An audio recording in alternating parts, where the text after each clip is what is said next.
ഞാനിപ്പോൾ ലാപ്ടോപ്പിൽ വർക്ക് ചെയ്തുകൊണ്ടിരിക്കുവാണെങ്കിലും എൻ്റെ മക്കളൊക്കെ ദേ ഇതുപോലെ ചുറ്റും ഇരിക്കും കേട്ടോ. ജിഞ്ചറും ചാർലിയും റൂഹിയും പിന്നെ കുഞ്ഞാപ്പികളും ഉണ്ടായിരുന്നു. അവർ എണീറ്റ് പോയിട്ടോ. ഇവർ 3 പേര് മാത്രമേ ഉള്ളൂ. ഇത് ജിഞ്ചറാണ്, എൻ്റെ ജിഞ്ചു ബേബി. ജിഞ്ചു ബേബിക്ക് തടവി കൊടുക്കുന്നതും പുന്നാരിപ്പിക്കുന്നതൊക്കെ ഭയങ്കര ഇഷ്ടമാണ്. അതുകൊണ്ട് അടങ്ങി ഒതുങ്ങി അവിടെ കിടന്നോളൂ കേട്ടോ. ആവേശം മൂത്ത് കഴിയുമ്പോൾ ആളെ എണീറ്റ് വന്ന് എന്നെ ഇടിക്കാനും തുടങ്ങും. ഇത് ഇപ്പുറത്തിരിക്കുന്ന 2 ആൾക്കാരെ കണ്ടില്ലേ, ചാർലിയും റൂഹിയുമാണ്.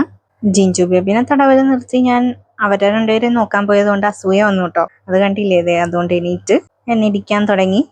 ജിഞ്ചു ബേബിക്ക് വേറൊരു പ്രത്യേകതയും കൂടിയുണ്ട്. എത്ര നേരം നമ്മൾ എടുത്തുകൊണ്ട് നടന്നാലും അവിടെ ഇരുന്നോളൂ കേട്ടോ. ചാടിപ്പോവേ മാന്തിപ്പറിക്കോ ഒന്നും ചെയ്യത്തില്ല. നല്ല കുട്ടിയായിട്ട് അടങ്ങി ഒതുങ്ങി അവിടെ ഇരുന്നോളൂ. പിന്നെ വേറൊരു കാര്യമുണ്ട്, ഇയാൾക്ക് എപ്പോൾ താല്പര്യമുണ്ടോ അപ്പോഴേ നമ്മൾ ഇറക്കി വിടാൻ പാടുള്ളൂ കേട്ടോ.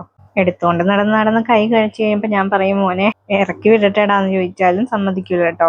ഈ പുന്നാരത്തിന്റെ ഇടയ്ക്കിടയ്ക്ക് കുഞ്ഞു കുഞ്ഞു കടികളും കുഞ്ഞു കുഞ്ഞു നക്കലൊക്കെ എനിക്ക് കിട്ടുന്നുണ്ട്. അപ്പോൾ ഇതാണ് എൻ്റെ ജിഞ്ചു ബേബി. എൻ്റെ ജിഞ്ചു ബേബിനെ ഇഷ്ടമായാൽ ലൈക്ക് ചെയ്യണേ.